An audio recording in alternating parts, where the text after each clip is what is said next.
So Tegan, thank you for taking time out. We're obviously here to have a little chat about Five, which is screening at FrightFest in the UK.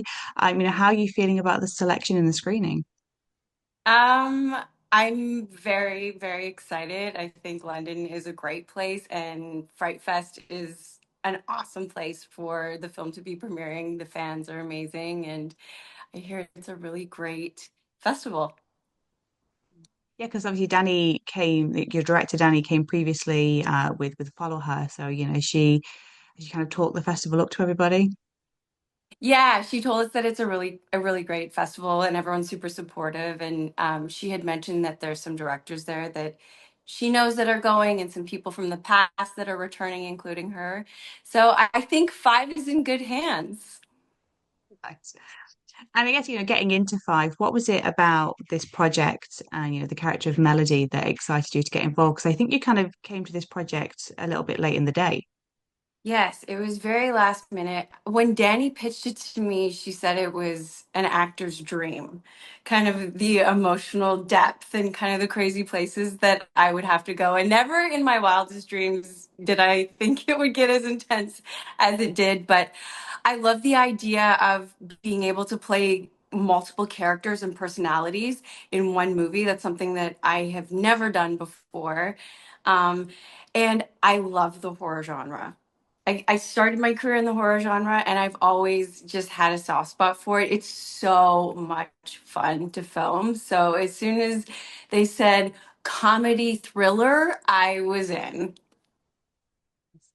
And like you say, it is obviously she's an actress and she is starring in a film. So we're seeing Melody on set, we're seeing Melody in character, and then we're also seeing, Melody, getting into this horror situation. So like you said, it was a big challenge for you as an actor to get to play all these different things. But how did you approach those sort of different sides of her personality almost?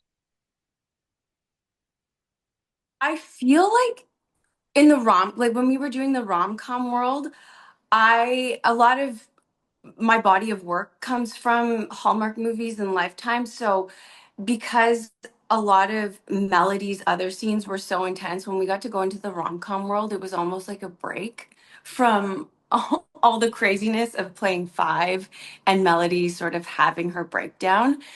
For me, I was most concerned about playing Five because Five is this, you know, demonic force that possesses Melody, and it makes her kind of lose her mind. And I was actually really nervous about the voice because I didn't want it to sound unauthentic or, put on. But then I'm like, how am I going to do this demon voice? So I did a lot of physical prep before we shot because I wanted Five to feel very unnatural in the way that she moved. And I used to be a dancer, so I use a lot of like physicality and contorting to sort of move with Five. And then once the physical came, the voice kind of came naturally in a way that didn't make me feel weird about doing it. It sort of just all fell into place. Um, and then I guess with the third character, essentially Melody, when she's on set and having her breakdowns, I I think I just ran with the idea of being paranoid all the time. Nice. And I think, you've got a back catalogue in, Hallmark and Lifetime movies. How good a job did Danny and the team do at recreating that sort of film? It was spot on. It was the exact same. Like I've seen Five, and just the way they colored it, the script was perfect. And oddly enough, Giles Panton, who is in the movie as well, is big in the Hallmark world. So um, there's little cameos from people in the Hallmark world. Also, Donna B, who plays Lala, my handler, she's also in the rom com world, and she does the same movie. So there's sort of little touches and little Easter eggs in there. And what is it about, all your rom-com actors then that, has drawing you into, this story, which does go to some really dark places? I think for us, it's we get to do a little bit of both. So it's fun because you get to have this like fantasy fun world and then mix in the comedy of the rom-com world into a thriller world. And it just made shooting so fun and just it was crazy, really. And for the horror aspect, things do get they get quite gross and grimy. You said you started out in horror. What is it like, filming those scenes, where you're suddenly like caked in makeup and gore, and there's it's a film with demonic possession, so inevitably at some point there's vomit spurting everywhere. What is it like when you get into those sort of like gorier bits? I always go in with, a positive attitude, being like, oh, it's going to be so fun to be covered in like blood and guts and vomit. And then about 8 hours in, you just want it off your body so bad because it starts caking. And we were shooting, so in the five possession scenes, we were shooting in a very small room. And I can't remember, well, most of the cast was in there at this point, and it got so hot. And I had the most dialogue I had to get through those couple days. And then I was just sweating, and the vomit was orange juice, and I think they mixed milk and cottage cheese or something together. Just the most obscene things.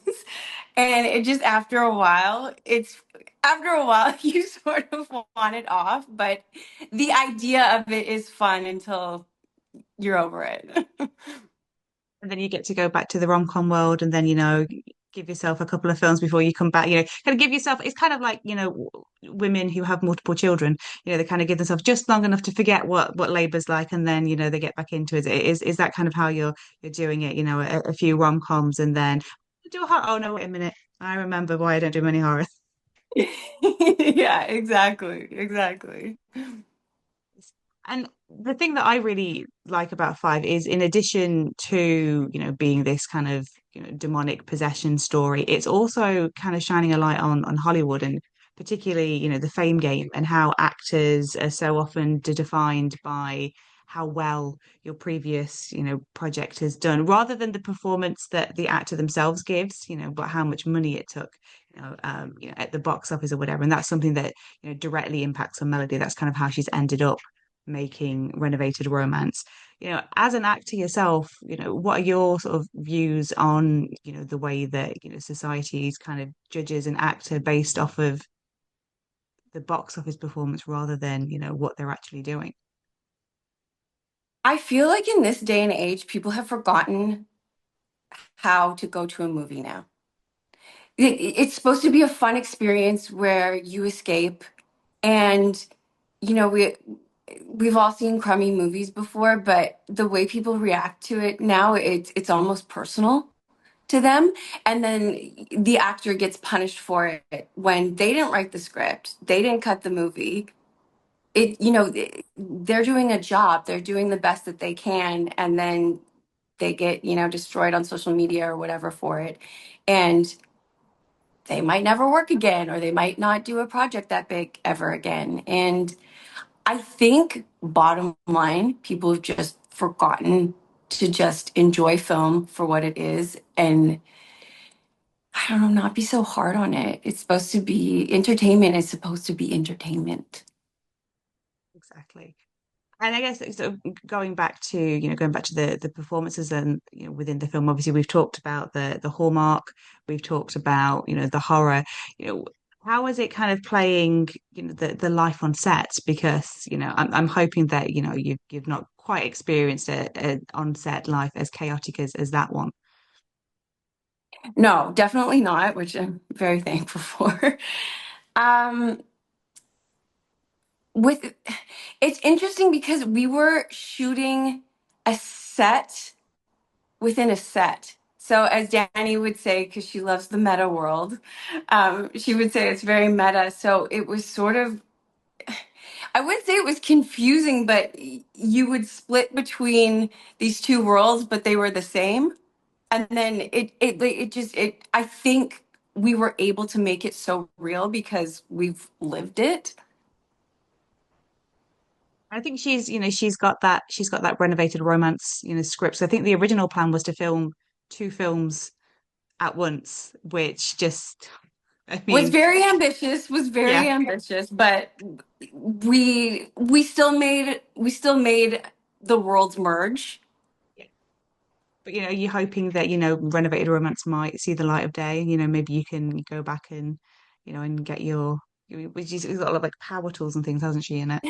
Yeah, yeah, she renovates things and I'm sure falls in love at some point and there will be two guys and she has to pick between one. Danny herself has an acting background. How is she to work with as a collaborator, as a director? She's incredible. I I can't say this enough. Her and I gelled so well on set, and never did I feel uncomfortable with any of the direction she gave me.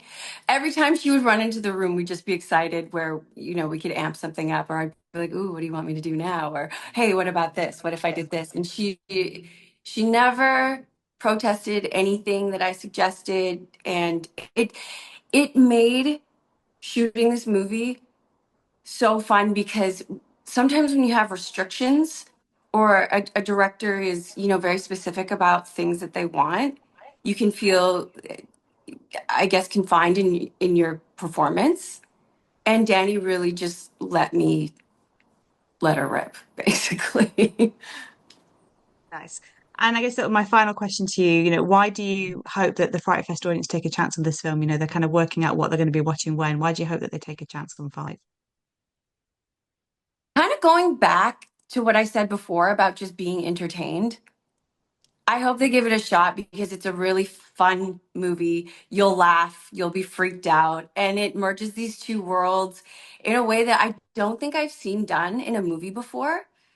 So it'll be something different to check out, and it's just creepy and fun all at the same time. I think the audiences will have a blast. Well, thank you so much for your time and best of luck with the screening. Thank you so much.